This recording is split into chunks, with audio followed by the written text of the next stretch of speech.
Olá malta, obrigado por terem voltado para mais um vídeo sobre a corrida Miguel Oliveira. Não se esqueçam de clicar no botão like, ajuda o vídeo a subir no YouTube, ou seja, mais pessoas conseguem ter noção de como é que foi a corrida de Miguel Oliveira. Cliquem em like, subscrevam também o canal e vamos diretamente ao fim de semana. Não vamos já à corrida, vamos ao fim de semana do Miguel Oliveira. Foi um fim de semana difícil. Foi um fim de semana difícil para a KTM, difícil para os pilotos da KTM, difícil para o Miguel Oliveira, difícil para nós cá em casa. As coisas aparentemente não foram de feição para os dois pilotos da KTM. A começar logo pelos treinos livres, não houve uma sessão onde se percebesse que estavam à vontade com as motos. Pelo contrário, a sensação foi sempre de dois pilotos a tentarem extrair alguma coisa para não ficarem na cauda do pelotão. Dois pilotos sem conseguirem arriscar muito, talvez com medo de caírem e sofrerem lesão que os impossibilitasse de depois ter um bom desempenho em corrida. Basicamente as sessões de treinos livres foram sempre com os dois pilotos, Brad Binder, Miguel Oliveira, um pouco em sofrimento, com as posições a inverterem-se neste fim de semana de Grande Prémio de Le Mans, França, devido ao facto de, em várias sessões, Brad Binder foi o piloto que teve acima do colega de equipa. Normalmente costuma ser Miguel Oliveira a liderar a equipa.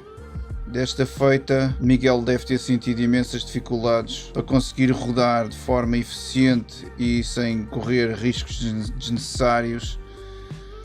O que acabou por se assistir foi a uma KTM longe das marcas da frente, longe das marcas que os outros estavam a rodar por volta, e mesmo as marcas, os tempos por volta melhores que os pilotos da equipa iam fazendo em cada sessão de treinos livres, não eram sequer tempos consistentes, eram as suas melhores voltas. Quando eu digo não eram tempos consistentes, é no sentido de pelo menos eles rodavam consistentemente naquele tempo. Por exemplo, quando falamos de um Alex Marquez ou de um Bagnaia, temos pilotos que não só estão no top 3 durante as sessões livres, mas estão a fazer perto dos seus melhores tempos de forma consistente. E o que aconteceu com o caso da KTM foi dois pilotos em grandes dificuldades em subir nas tabelas, sessão após sessão, e os melhores tempos que iam fazendo por cada sessão nem sequer eram tempos que eles iam repetindo com facilidade. Portanto,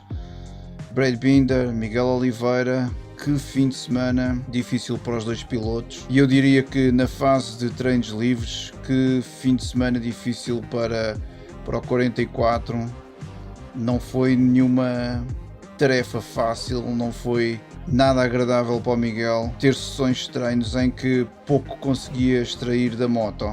Já ao contrário, Alex Marquez tinha a sua habitual super sessão extremamente consistente, tempos sempre lá em cima, um piloto que se percebia que conseguia ter rapidamente bom desempenho, anunciava uma corrida a lutar pelo topo, a lutar pelo pódio, no mínimo. Bagnaia, outro super desempenho, também a revelar durante as sessões livres que a corrida não ia ser difícil, os adversários iam ter que se cuidar. Igualmente Baldassari e Pasini conseguiam também ter bons desempenhos durante os treinos livres. A palavra de destaque vai para Joan Mir, campeão em título ainda de Moto3, a mostrar uma inacreditável facilidade durante este fim de semana. Toda a gente sabe que ele é um piloto talentoso, toda a gente sabe que ele é super seguro, raramente se vê Joan Mir a cometer erros, raramente se vê Joan Mir a cair em pista. Sabe-se que ele é uma futura estrela também de MotoGP, e depois deste fim de semana em que Joan Mir teve incrível nos treinos e espetacular em corrida, começa-se a colocar a questão se Joan Mir não mudará já na próxima época para o MotoGP. Tal é a confiança que este piloto tem dado aos patrões das outras equipas. E é verdade, acaba por ser uma realidade que se vê durante a corrida e durante os treinos livres, é que quem acaba de chegar ao Moto2 e neste momento já roda com o mesmo à vontade e com uma grande semelhança comparado com um Alex Marques, o talento está ali. O talento está ali e muito provavelmente não me admiraria se Joan Mir estivesse no MotoGP já no ano que vem. Vamos avançar para a corrida. A corrida foi logo à partida. Os dois pilotos da KTM inverteram as posições. Brad Binder conseguiu ter um excelente arranque e durante algum tempo esteve a rodar no quarto lugar. Miguel Oliveira, durante a primeira volta, teve muito trabalho de casa para fazer para não ser engolido pelo pelotão, para ultrapassar alguns pilotos e esticar a roda da moto até à frente do segundo pequeno grupo que se formava atrás dele, mas ele precisou mesmo trabalhar muito na primeira volta para não ser engolido e garantir uma posição que lhe garantisse algum oxigênio para conseguir respirar melhor durante a corrida que ele ia enfrentar. E a verdade é que ele conseguiu fazer esse trabalho todo. Se isso não tivesse acontecido, se ele tivesse sido engolido pelo pelotão, a corrida provavelmente tinha sido muito diferente. O desfecho final para o português não era nem perto nem longe semelhante.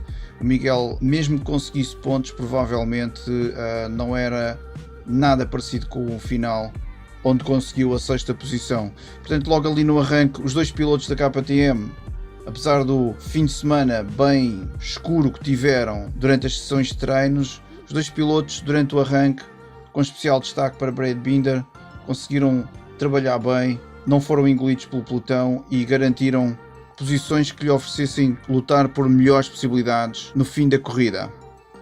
Depois, durante a corrida, Brad Binder é passado, cai para trás de Miguel Oliveira. Enquanto isso, Bagnaia e Marques distanciam-se. Passa a ser uma luta pela corrida a dois. Joan Mir mostra tudo o que é capaz e vai até ao terceiro lugar.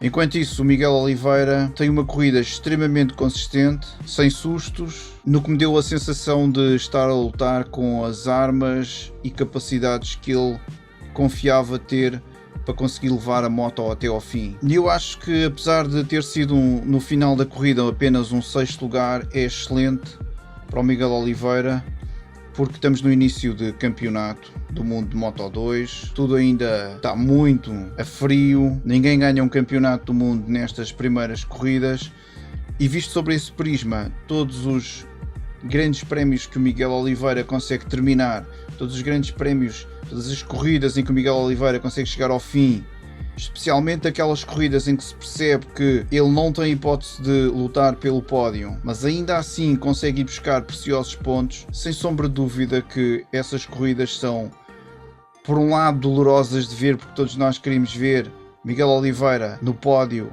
ou de preferência a ganhar a corrida, mas é super importante que o Miguel, nestas corridas em que aparentemente está tudo contra o objetivo dele, é super importante que o Miguel consiga amealhar o máximo pontos possível para no fim do campeonato, todos esses pontos em corridas que não foram agradáveis, em corridas que foram chatas, em corridas que nós não conseguimos vibrar com o Miguel Oliveira, mas os pontos foram conseguidos e vão contar todos para a posição final do Miguel, e sob esse ponto de vista acho que o resultado foi bom. O Miguel sobe ao segundo lugar da tabela de Moto2, não está distante da primeira posição, e se melhores corridas vierem para a KTM e para o lado do Miguel, o Miguel está em boa posição para continuar a lutar pelo campeonato. No final de corrida, Brad Binder terminava em nono, Oliveira terminava na sexta posição, extremamente perto de Vierge. Ele podia ter conseguido o quinto lugar,